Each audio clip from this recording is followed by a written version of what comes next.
been a ride that I probably most people haven't wanted to be on it sometimes, and it's been a ride that has been quite fun in other times, and it's been a really good learning experience for me on a few fronts. So I think that's like most people, and you got to take the good with the bad, I think, and try to make the most out of things, especially when they're crappy situations. How's the young fella? Well, let's start us. Welcome to Self-Help Sundays, Mr. Simon Duckworth. Ducky. For those playing at home, this great man managed to teach me how to do this.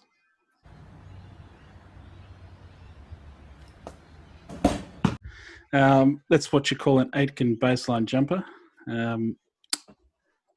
You came through our coaching at a really interesting time where we were trying to rebel against people telling us what to do, 16-year-olds. And you managed to bring fun and a bit of analysis and technique to the game again, which was incredible. So it brought fun back to the game, which it should never have lost, but we did. So thank you, mate. And now everyone's got a little sample of you.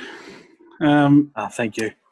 Now, COVID, how's COVID hit you work-wise?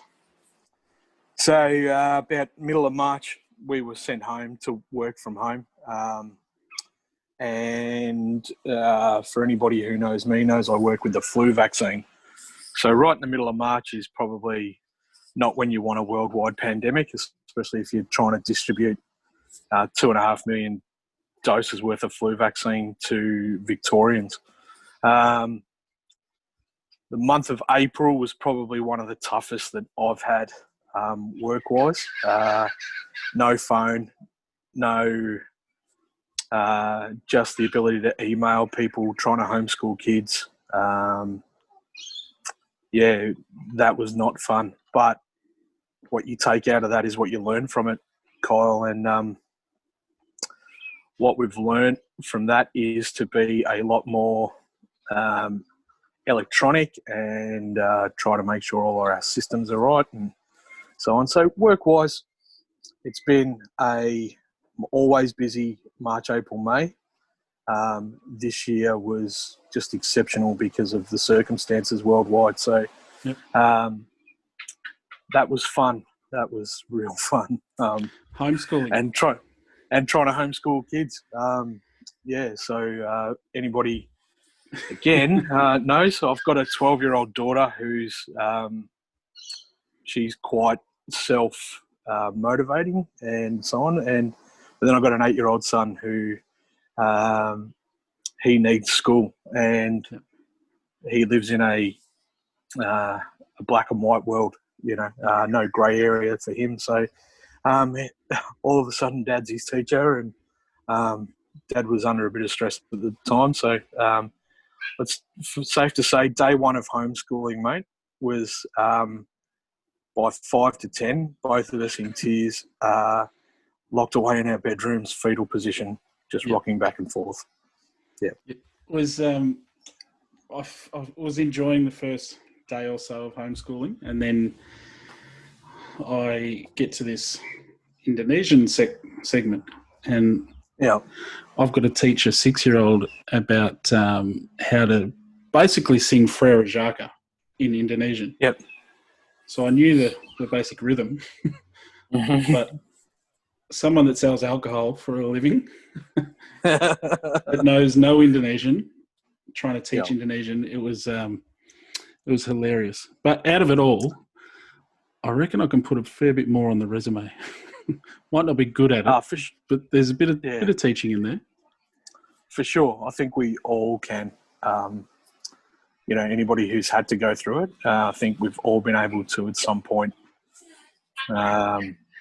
realise what it was all about and trying to do the right thing for our kids. And trust me, we've had days where we've sat here and done nothing, played a bit of Fortnite, as an 8-year-old, but and watched a bunch of YouTube clips. But it's funny because we've also kids are so social. Everything they do is they just want to be with their friends. They don't care if they're with their friends and in the class doing maths or they're kicking the ball or whatever it is. They just want to be with their friends. And I get the feeling that listening to me and you trying to teach them and listening to their teacher are miles apart. So I found Isabel's a great kid, but she just didn't want to listen. Yep, that's exactly right. And I think that's why we're, and teachers are parents and as well, but I think this is the reason why we're not teachers. I've genuinely found another level of parenting through all this, and you can go through the motions of day to day and what all that is like, but to actually realise that these kids, they need you and you're all they've got at the minute, and it's been quite eye-opening that way for me and a real good learning curve as a dad and realising the power, not the powers, but the interactions that I have with a 12-year-old girl and an 8-year-old son are really different. Yep. Yeah, it's exactly. Trying to talk to a 17-year-old boy, 6-year-old girl, and then now a 10-week-old baby. It's been pretty funny. It's a huge learning curve, as you said. Yeah. Now, mate, Self-Help Sundays is a platform, obviously, not for guys to speak up, but more so for the preventative measure of just keeping a conversation going or starting one. Not fixing it when things are wrong, but more so just getting the ball rolling, getting as many people as we know and that are around us comfortable in just talking. Have you seen men's health or mental health? How have you seen it change from, let's say, when we were at Upway through to now? Like, how have you seen it change? Well, growing up in Upway, being a young fella, like I had some good mates around and we didn't really get into too much bother or anything like that. But we sort of knew that if we were going to get into bother, there was a lot more community that had sort of were willing to give you a bit of a rev up or get out of here, you cheeky little mongrel or something like that. And I grew up on the south side of Upway, and if there's such a thing, Kyle, and there is. Upway South is the trying best, to make myself sound a bit gangster. You can do that, mate. A bit OG. But in that area we had there was a lot of parents who had kids as well who were like, if you were mucking about or whatever, you guys weren't afraid or anything like that to come out and give you a bit of a talking to or anything like that. And I've found nowadays those things don't exist. People are a little bit more keep to themselves and a little bit more introverted, like everybody's trying to look after what's theirs as a parent or a family member. So those things I had community, I suppose, back then. And unless you're, I think, involved in like your local sporting clubs or things like that, or scouts or anything like that, you don't really have that community mentality to go to people and so on. And we were never really encouraged to speak out as kids. Like you were probably, like I'm 43 next month, and I feel like I'm the last group of guys who it wasn't right to cry, like in front of your parents or in front of your mates or anything like that. And you never spoke to your mates about, I don't feel right. Just something doesn't feel right. I probably, like, half the population went through, my parents separated at a young age, and I didn't deal with that very well, but I didn't have, until I was sort of 13 or 14, a group of guys once I got to high school to be able to talk to. And you would talk to your mates, and they might ask you what was going on in your life, and you still sort of held back and didn't really talk about much or anything like that. Nowadays, there is, in most platforms, we're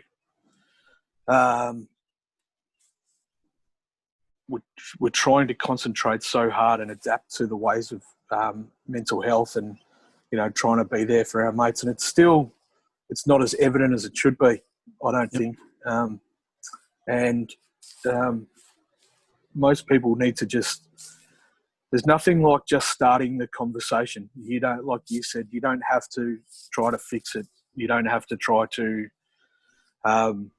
change, everything in one meeting or one, counselling session, or, one time just sitting with your mates and having a half a dozen beers or whatever it is you're doing. It's about a continual process and a continual way forward, and trying to make yourself better. I think, but those things can't start without that person. Like, you need to be able to feel like you need to talk to people, and if you do, most people you'll find these days are willing to do whatever it is they can to help you. Yeah, it's funny because why I started doing this at the start of COVID was it was almost like a mental health check on a weekly occurrence just for myself. So if I'm talking a bit of rubbish, having a chat to different people, it was a weekly health check for me, but it was also an avenue of helping others and just getting people to talk. So we focus on helping others, and that's great. But when we focus on ourselves, I feel like that can help others even more. For sure. Yeah, definitely. Yeah, I don't disagree with that at all. And there's nothing. It's almost like when you exercise, right? And you get all those endorphins and everything feels really good. When you do something for yourself, you start to feel good. When you do something for other people and maybe try to help them as well, you get those like that endorphin rush of, this feels really good. I want to do this a lot more. I want to talk to this person. I want to talk to more people. What you're doing, Kyle, and using your platform is just exceptional. There needs to be more of it. There are plenty of people who are trying to do these things nowadays, and I just commend you for using your platform to do these sort of things and just start the conversation, like you said. There's a Facebook group, the Victorian Brotherhood. Not sure if you've seen it. These guys are unbelievable. Such a supportive group. Sadly, we would get people on there every second day that are almost at the point of thinking about suicide and things like that. And you just see the support, comments, messages, people DMing them. These guys don't know. I don't know how big the group is. I assume it's a few thousand. But they inundate these people with support, and guys are at their worst, ready to go. And people they've never met before on this Facebook group help them out and talk them down and reassure them that they are valuable and worthy. And it's awesome to see when other people are putting in the effort for complete strangers. It's amazing to watch. But yeah, I think it's the Victorian Brotherhood. Check it out. It's amazing, fantastic, and a lot of businesses support things like that, which is awesome. I've recently become a member of the Blokes United group, which Barry Hall Blokes United has been. Yeah, Blokes United. It's been in the been in and out of the papers and socials and so on, but it's a Barry Hall centric thing, and he's probably the catalyst. But there's a lot of similarities in that as well. There's guys who just feel like they need to punch out their story to whoever it is, and and the comments just go on and on and on, and it's all just really supportive. This one will sound, and it's not just anything. Some people get those groups, wherever they might do. They might have a footy club chat or a basketball team chat or something like that, where they find that they can get their support levels there. But as you said, it's just about, it doesn't matter where you're finding that support, as long as you're finding it. And as you said, complete strangers just will continually help. Will continually just continue to help. Yeah, and just, try to get people's voices to be heard is the main thing. Now you've been pretty heavily involved in basketball over the years. Yes. At all levels. I want to say NBL and my baseline jumpers are pretty even, but maybe they're not.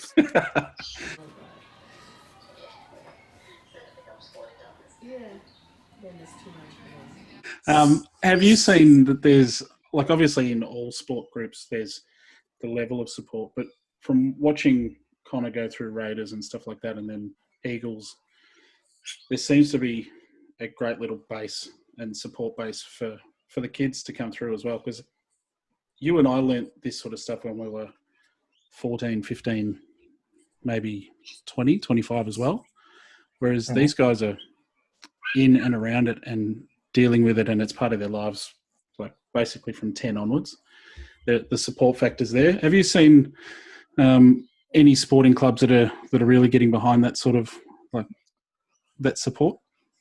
It's funny you should mention that. From the inner sanctum type of thing, at Knox Basketball, we had a bit of a partnership with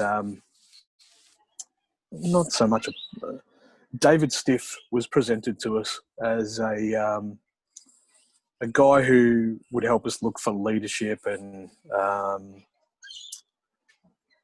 ways to encourage the next group of kids through the program who were leaders, right? So they would take the captains and anybody, and he was quite open with things he would bring in to talk about.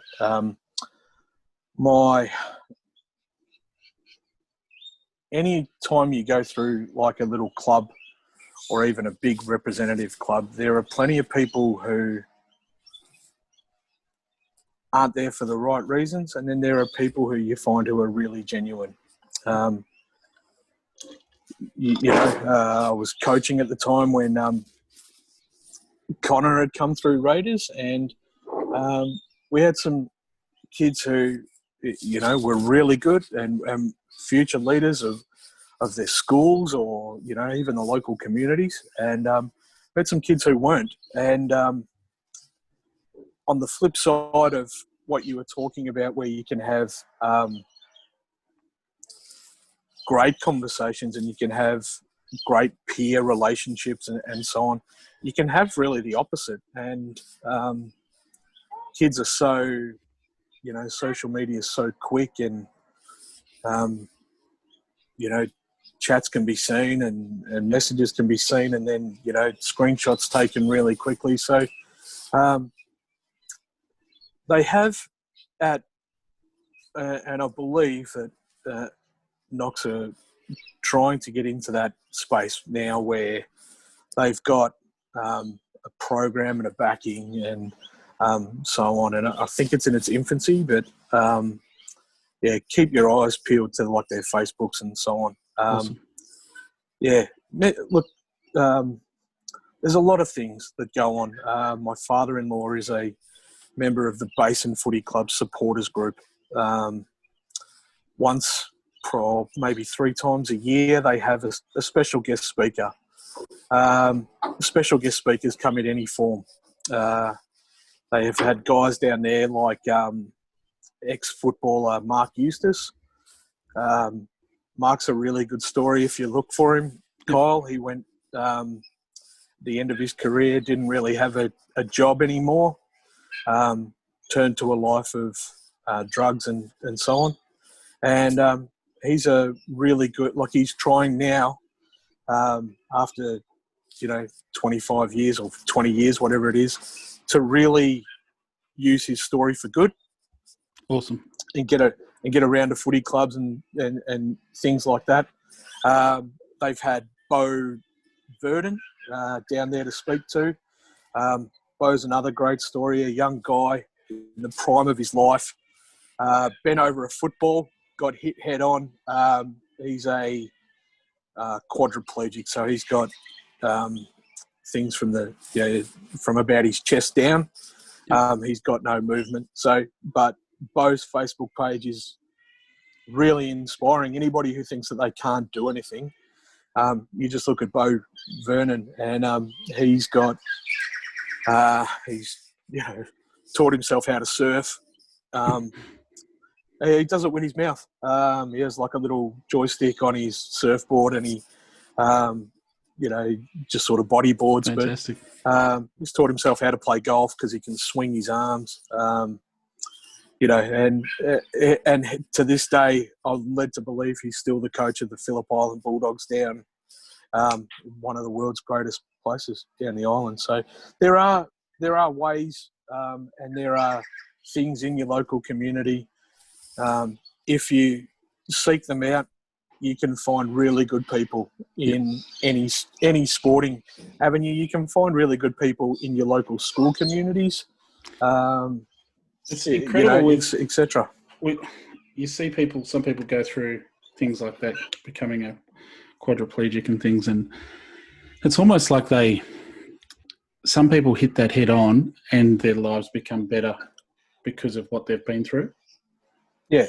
And yeah, like, how do you've grown up kicking the footy with your mates, playing basketball, an accident happens, you lose all use of your limbs. Yep. How do you get around that? Like, it's incredible to see how they do.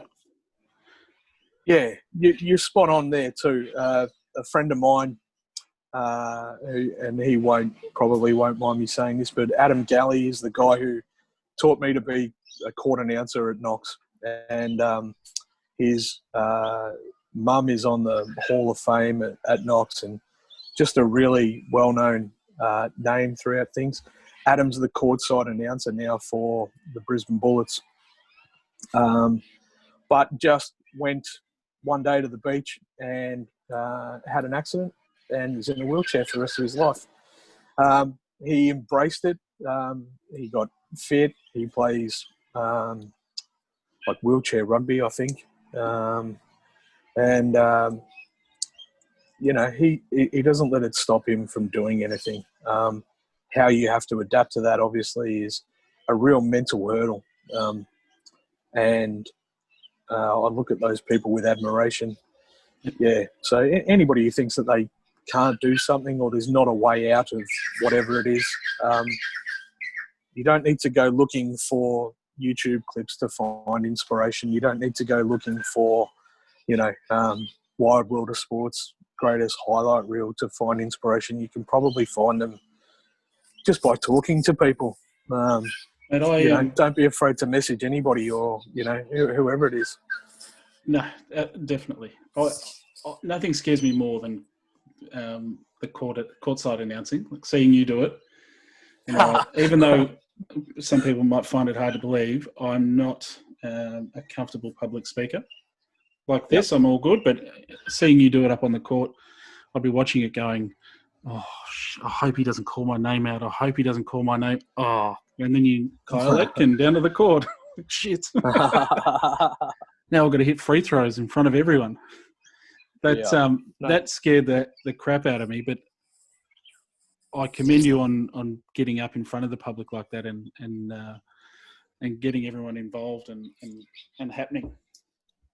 It's been really fun, like for a long period of time, and some games are easy and some games are not easy, and I've had a lot of experience going through there. I've done some really great games.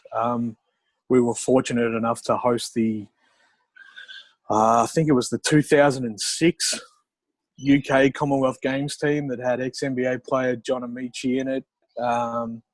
We had literally people standing on the walls at each end, about 5 deep. There was about, I'll probably get in trouble for saying this, but I think Knox Court 5, both seats out, holds about 2,300 capacity, and I reckon there was probably about $3,000 in there that night. We've had, that great grand finals. It's been really fun to watch kids go through. The kids that you watched. I use Dylan Hare as an example. I watched Dylan as a curly-haired little.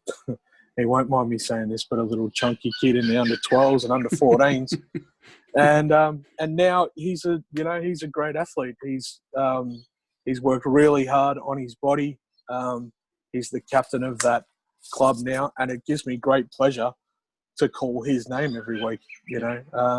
I've had some great kids who I've had associations with, Liam Parkinson and Josh West, a couple of the young kids coming through there now, Ivan, Raja and Harry Johnson. As a fan, I'm looking forward to watching them over the next, 7, 8, 10 years, wherever their basketball career takes them. And I can't thank my community enough, which is the Knox basketball community, for giving me that opportunity to see those kids, meet them, interact with them, and have a small part in their career, in whatever that is. Knox were really good to me when I had some of my worst times. And I had some really good people around me in those tough couple of years. And it's so I was really lucky that I had that community behind me. I don't know where I would have been if I didn't have that community. Like I just keep saying to you, mate, if anybody knows of anybody struggling, I can't, and it's worked for me and it doesn't work for everybody, but just go somewhere, find a walking group, find a men's shed where, you might work a bit of wood or something like that, or, fix up the local footy ground or anything like that. Anything that is good for your mental state and your mental health, do it, as long as you're not hurting anybody, I think or yourself for that matter. The sporting clubs and groups aren't that macho boys club and scene anymore. Not anymore. No. Yeah, not anymore. I haven't enjoyed basketball this much in my life for so long, and it is the Melbourne Boomers. It's the female basketball that's got me back into the love of the game.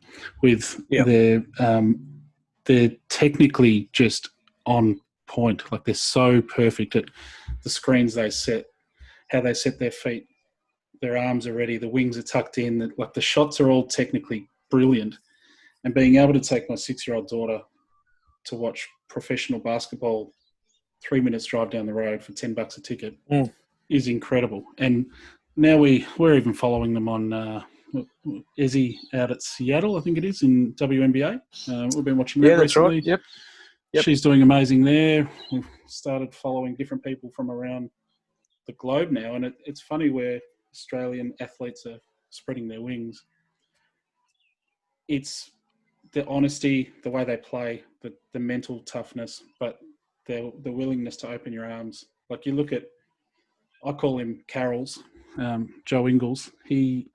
For me, he's the king of Australian basketball currently, because of not only what he does on the court, but how he interacts with players, takes them under their wings, how he antagonises his own teammates as well, because I think that's a really important way of growing, because you've got to think quick. You're like, oh, shit, what's Joe going to say if I do this?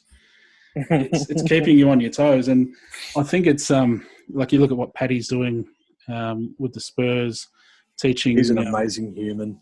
He is an amazing human. Yeah.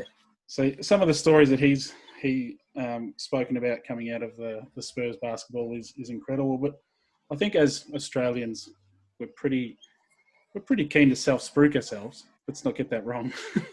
But correct. we're also more than keen to help people out. And I think the more we do that, the better. yeah, you hit the nail right on the head.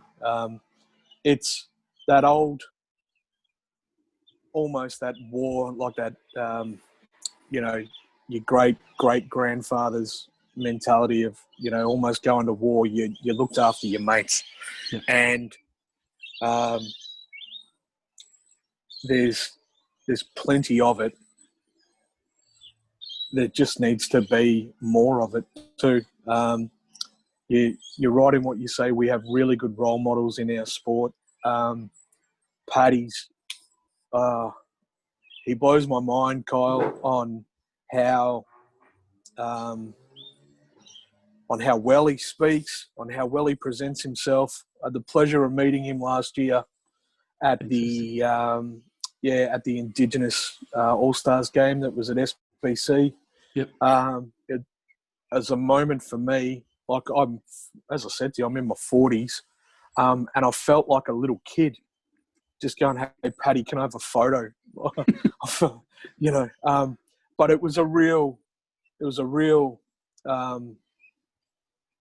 great moment for me as a basketball fan, and I'll be a basketball fan until until I can't watch it anymore or even listen to it, because it's given me so much. It gave me my wife. I wouldn't have my children, and gave you a preview to a really nice baseline jumper. Yeah, some of the smoothest baseline jumpers you've ever seen. That short corner.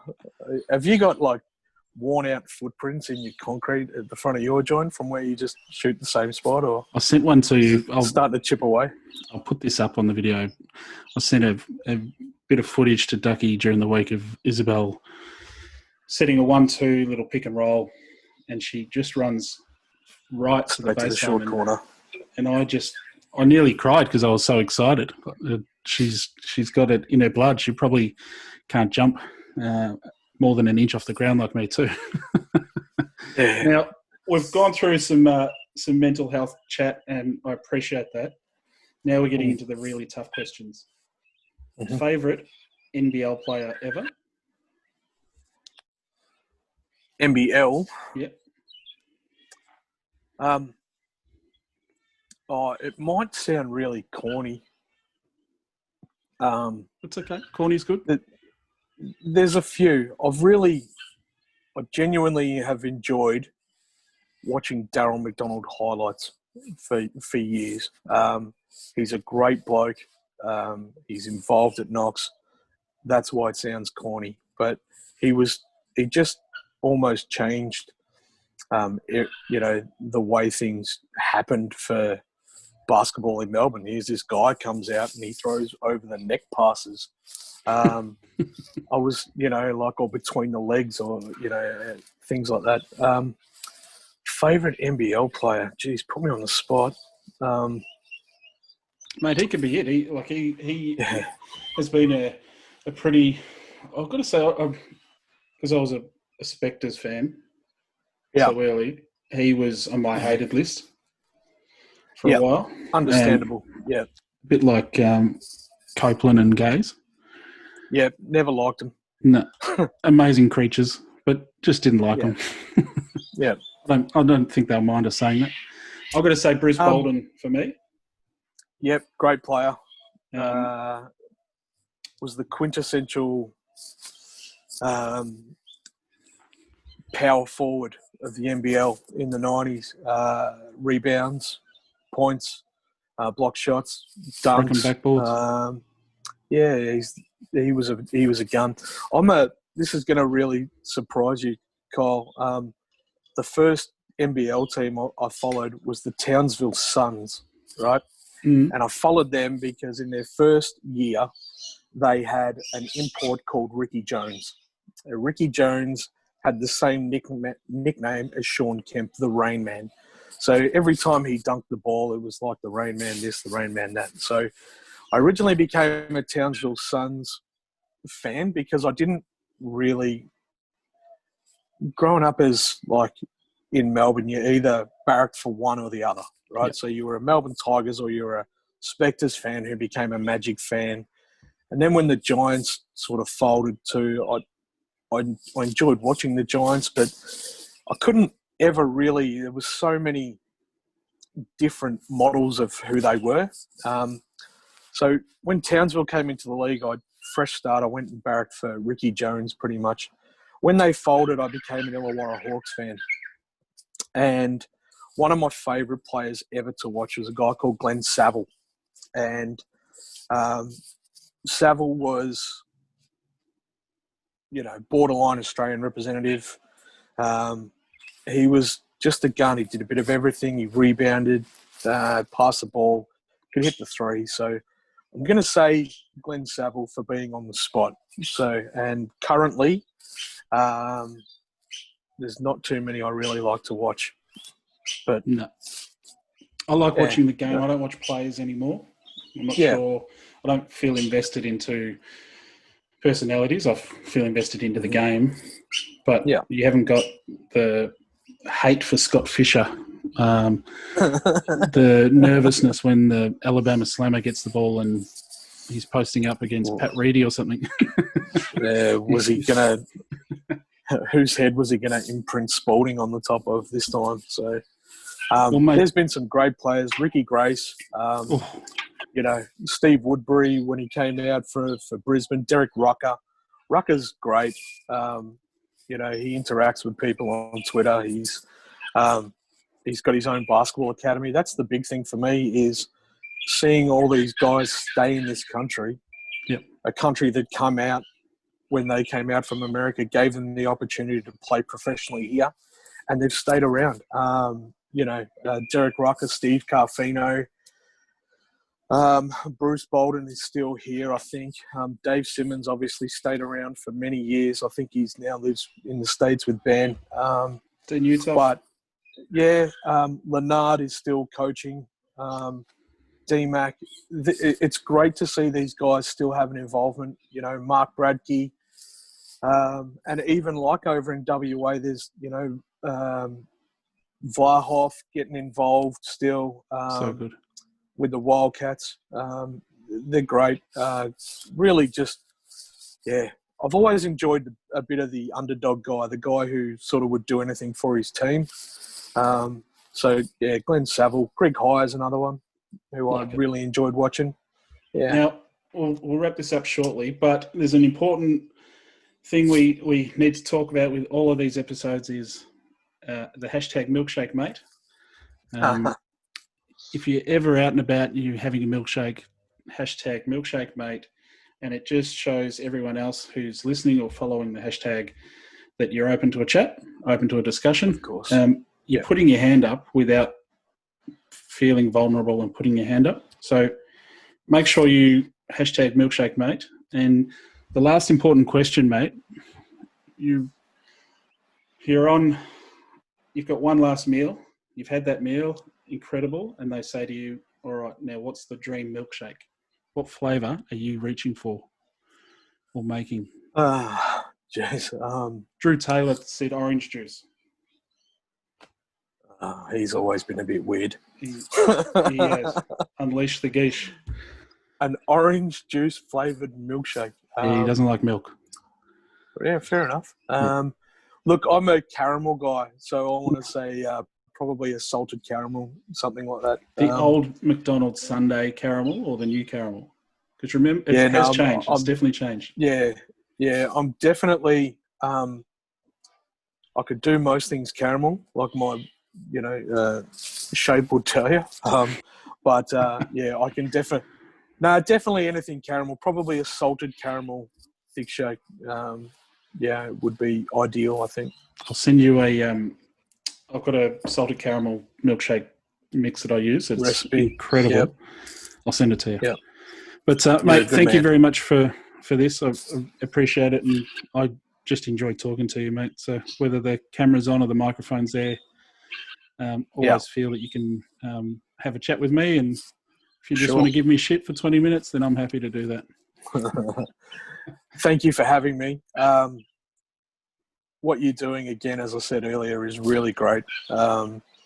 People need to get behind what you're doing a little bit more. If you need anybody that you need to talk to or anything like that, or you feel like you might want to get on your podcast as a guest, or please let me know, because I'm more than happy to help you. Amazing. Keep doing Thanks, what buddy. you're doing, mate. #milkshake, mate. Look after your beautiful children and your lovely wife. I'm just going to go outside and see if I can practice this bass line with Isabel again. I'm going to go back to cutting trees up. Mate, really appreciate it. Thank you very much. And good on you, lad. we'll be in touch. Thanks, pal. Thanks, buddy.